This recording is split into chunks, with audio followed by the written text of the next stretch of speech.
할렐루야. 하나님의 은혜와 평강이 새벽을 깨어 예배하시는 성도님들의 심령과 가정에 충만하기를 소망합니다. 야곱과 그의 모든 가족들은 요셉의 충리로 있는 애굽으로 내려와 이제 고산 땅에 거주하게 되었습니다.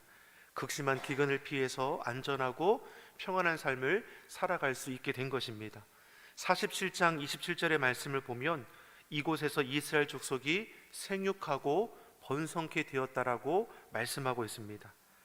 하나님께서 이를 위해서 요셉을 앞서서 애굽에 보내신 것이고, 어려운 때에 하나님께서 약속의 말씀을 이루어 가시는 것을 우리는 보게 되는 것이죠. 그리고 때가 되면 다시 약속의 땅을 차지할 수 있도록 이끌어 가실 것입니다. 이제 시간이 지나서 야곱이 이제 나이가 많아 쇠약해졌음을 우리에게 말씀해 주고 있습니다. 본문 1절의 말씀을 보면 요셉은 아버지가 병들었다라는 소식을 듣고 자신의 두 아들 므낫세와 에브라임을 데리고 이제 찾아가는 것이죠. 야곱은 사랑하는 아들 요셉이 찾아왔음에 힘을 내어서 침상에 앉아 요셉과 두 손자를 맞이하게 되는 겁니다. 그리고 한 가지 이야기를 요셉과 두 손자에게 이제 전해주는 것을 볼 수 있습니다. 3절의 말씀을 우리 같이 한번 보겠습니다. 3절의 말씀입니다. 요셉에게 이르되 이전에 가나안 땅 루스에서 전능하신 하나님이 내게 나타나사 복을 주시며. 아멘. 야곱은 자신이 젊었을 때에 가나안 땅 루스에서 전능하신 하나님을 만났던 때를 지금 이야기해 주는 거죠. 야곱은 병들어 자신의 때가 얼마 남지 않았음을 알았고 요셉에게 무엇인가를 지금 남겨주고자 하는 것입니다. 마지막 당부이자 유언의 말씀이 전해지는 겁니다. 그것이 무엇입니까? 하나님 신앙인 것이죠. 집을 떠나서 삼촌 라반의 집으로 도망하던 중에 차가운 밤이슬을 맞으며 낯선 들판에서 유숙할 그때입니다. 이날에 하나님께서 자신에게 찾아오지 않으셨습니까? 야곱은 환상 중에 사닥다리가 땅 위에 서 있는데 그 꼭대기가 하늘에 닿았고 하나님의 사자들이 오르락 내리락 하는 것을 그 꿈 가운데 보았습니다. 그리고 하나님의 말씀이 그에게 임하기를 세 가지의 약속이 주어졌습니다. 첫째, 내가 누워있는 땅을 내가 너와 내 자손에게 주리라. 둘째는 내 자손이 땅의 티끌과 같이 온 땅에 퍼지게 되리라. 셋째는 내가 너와 함께 있어 내가 어디로 가든지 너를 지키며 떠나지 않겠다. 아브라함에게 주셨던 축복의 말씀이 이삭에게 계승이 되었고 이삭에게 주어졌던 축복의 말씀이 야곱에게 계승이 되었습니다. 이전까지 야곱은 어땠습니까? 자신의 힘으로 무엇인가를 하고자 했습니다. 아버지도 형제도 속이는 일들이 일어난 것이죠. 그런데 하나님을 만난 이후로의 그 삶의 인생이 완전히 바뀌게 됩니다. 이처럼 야곱은 살아가는 자신의 아들 요셉과 두 손자에게 뭘 말씀하고자 하는 겁니까? 하나님의 신앙, 꼭 붙들어야 할 것이 무엇인지를 지금 전해주고 있는 것이죠. 하나님의 약속은 지금도 진행 중에 있습니다.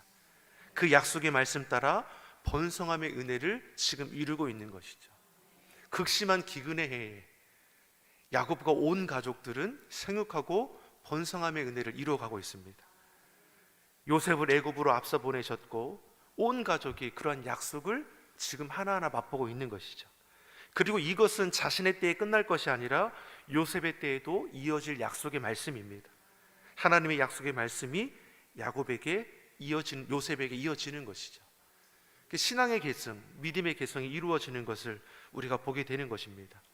야곱은 하나님의 약속이 당대에 성취되지 않는다 할지라도 염려하지 않습니다.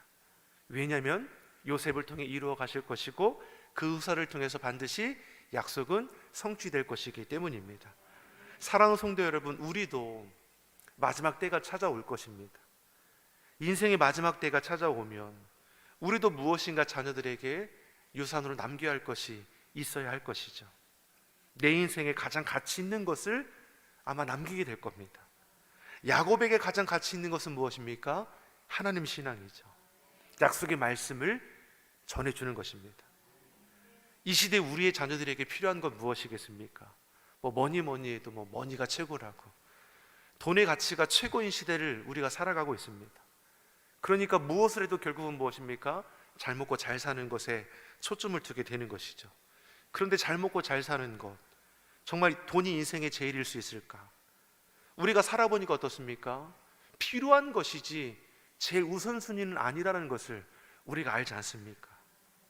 우리 자녀들이 이 땅 가운데 살아갈 때 제일 필요한 거 결코 재물이 될 수 없다라는 것을 우리는 경험하며 살아가고 있는 거 아닙니까? 많은 재물과 많은 권세를 가졌던 솔로몬이 노년에 고백하는 것이 무엇입니까? 헛되다는 것이죠. 세상 사람들이 부러워할 만한 부귀영화를 다 가졌지만 결국 그것을 통해서 음행에 빠지고 우상에게 절하는 등 헛된 길로 나아가는 일도 솔로몬에게 있었습니다. 다시 말해 하나님 없는 부귀영화는 아무런 소용이 없다라는 것을 경험한 솔로몬이 후대에 남기는 말이 무엇입니까? 하나님 없는 모든 것들은 헛될 수밖에 없다라는 것이죠. 솔로몬의 그 시작은 너무나 좋았지 않습니까? 1000번 제단을 쌓았던 그 하나님 신앙 가운데 하나님의 지혜를 허락해 주셨습니다. 하나님의 마음, 지혜를 구함으로 인해 하나님께 기쁨이 되었고 하나님은 그가 구하지 않은 부와 재물과 영광까지도 더해 주셨습니다. 그런데 더해 주신 부와 영광과 재물의 취함을 통해서 하나님 신앙이 훼손되는 일이 그 인생 가운데 있었다라는 것이죠. 야곱이라고 다르지 않았습니다. 자신의 욕심 따라 아버지도 속이고 형제도 속이고 장자권도 축복권도 다 빼앗아 취했습니다. 그 결과 어떤 신세가 되었습니까? 에서를 피해서 도망자 신세가 되지 않습니까? 그 외로운 길에 하나님께서 그를 만나 주셨고 언약을 맺어 주셨습니다. 내 인생 내 것처럼 내 욕심 따라 살아갈 것이 아니라 하나님의 약속 따라 하나님의 말씀을 붙들고 살아가는 인생이 참으로 복 있는 인생임을 그날 밤에 알게 된 것이죠. 야곱은 하나님의 보호하심이 없는 인생은 아무것도 아님을 고백하게 되었습니다. 자신의 힘과 노력으로 살아간다 여겼지만 그 인생의 흐름을 인도하시는 분이 여호와 하나님이시며 하나님의 동행하심이 없는 인생은 헛되다라는 것을 고백하게 되는 것이죠. 그리고 이와 같은 신앙을 사랑하는 아들에게 지금 전수해 주고 있는 것입니다. 악한 이 시대에 우리의 자녀들에게 가장 필요한 것 무엇이겠습니까? 재물입니까? 세상 지식입니까? 하나님의 보호하심, 하나님의 인도하심, 하나님의 동행하심을 믿습니다. 그렇기 위해 야곱은 자신의 경험을 요셉에게 나누어 주는 것이죠. 요셉은 어떠합니까? 어린 나이에 노예로 팔리지 않았습니까? 종살이도 하고 옥살이도 하고 그 은혜 가운데 거하는 인생의 삶을 살아가고 있습니다. 그러니 아버지의 말씀이 어떠한 것인지 누구보다 잘 알아듣는 것이죠. 근데 그 자리에는 요셉만 있는 것이 아니라 요셉의 두 아들 므낫세와 에브라임도 있었습니다. 즉 야곱은 요셉만이 아닌 그의 자녀인 므낫세와 에브라임에게도 이 땅을 살아갈 때 가장 중요한 가치가 어디 있는지를 알게 하는 것이죠. 어쩌면 요셉에게 주는 말씀이자 그 이후에 므낫세와 에브라임 때에 세워갈 하나님의 약속의 말씀이 전해지는 자리일 수도 있는 것이죠. 그리고 그 자리에서 야곱은 요셉의 두 아들을 축복하는 것을 볼 수 있습니다. 야곱은 나이가 많아 눈이 어두워서 제대로 보지 못하니까 요셉이 자신의 두 아들을 이끌고 아버지 앞에 축복받을 수 있도록 이제 이렇게 나오게 하는 것이죠. 13절 14절의 말씀입니다. 13절 14절의 말씀 우리 같이 한번 보겠습니다. 오른손으로는 에브라임을 이스라엘의 왼손을 향하게 하고 왼손으로는 므낫세를 이스라엘의 오른손을 향하게 하여 이끌어 그에게 가까이 나아가매 이스라엘이 오른손을 펴서 차남 에브라임의 머리에 얹고 왼손을 펴서 므낫세의 머리에 얹으니 므낫세는 장자라도 팔을 엇박고 얹었더라. 아멘. 요셉이 나이가 많아 눈이 어두워졌습니다. 그래서 아버지가 축복하실 수 있도록 아버지의 오른손 쪽에 자신의 장자 므낫세가 자리할 수 있도록 하고 왼쪽으로는 둘째 에브라임이 자리하도록 했습니다. 그러니까 우리가 오른쪽 왼쪽을 따졌을 때 어디에 더 능력이 있다라고 여깁니까? 오른손이죠. 그러니까 오른손 쪽에 어떻습니까? 장자를 두고 왼쪽에 둘째를 두었습니다. 그런데 야곱이 어떻습니까? 자신의 두 손을 엇갈리게 하더니 동생에게 오른손에게 축복을 주는 거고 형에게 왼손으로 축복하게 하는 것이죠. 이 요셉이 당황하여서 아버지가 눈이 어두워 실수하신 것이라 여겨 손의 위치를 고쳐주려 하지만 야곱이 허락하지 않습니다. 눈이 어두워서 실수한 것이 아니라 나도 안다라는 것이죠.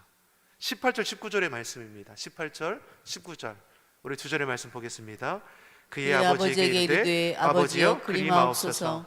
이는 장자이니 오른손을 그의 머리에 얹으소서 하였으나 그의 아버지가 허락하지 아니하며 이르되 나도 안다 내 아들아 나도 안다. 그도 한 족속이 되며 그도 크게 되려니와 그의 아우가 그보다 큰 자가 되고 그의 자손이 여러 민족을 이루리라 하고.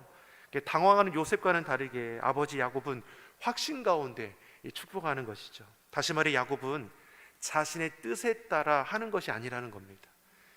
야곱도 둘째죠. 그러니까 둘째를 더 축복하고 싶은 마음에 그렇게 행동하는 거냐? 그렇지 않다는 겁니다. 이것은 하나님의 인도하심을 따라 요셉의 두 아들을 축복하는 과정인 것이죠. 야곱은 장자의 축복을 둘째 에브라임에게 빌어주는 일을 통해서 요셉에게 사회적인 정서나 풍습보다는 하나님의 뜻을 분별하여 따르는 일이 더 중요하다는 것을 알게 하는 것이죠. 사랑하는 성도 여러분, 우리도 늘 선택의 기로에 있지 않습니까? 하나님의 뜻을 우리가 몰라서 선택하는 것도 있지만 하나님의 뜻을 알면서도 불구하고 하나님의 뜻이 아닌 것을 선택할 때도 있다라는 것이죠. 그럴 때 우리에게 어떤 마음이 있습니까? 내가 선택의 기로에 섰을 때 하나님이 기뻐하는 곳을 우리가 나아갈 수 있는 은혜가 있기를 예수님의 이름으로 축원합니다. 매일매일 우리는 선택하며 결정하며 살아가지 않습니까?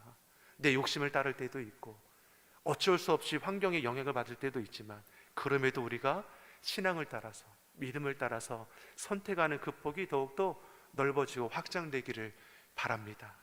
그래서 하나님께서 나에게 허락하신 그 약속의 길을 온전히 이루어감을 통하여 야곱의 때에도 요셉의 때에도 므낫세와 에브라임 때에도 하나님의 약속이 흘러 넘친 것처럼 이 시대에 우리도 그런 은혜를 이룰 뿐만 아니라 내 때가 지나가더라도 하나님의 약속은 내 후손을 통해서도 이어진다라는 것을 분명히 알고 내가 무엇을 이 땅 가운데 남길까? 하나님 신앙, 믿음을 계승할 수 있는 우리 삶의 모습이 되기를 예수님의 이름으로 축원합니다. 기도하겠습니다.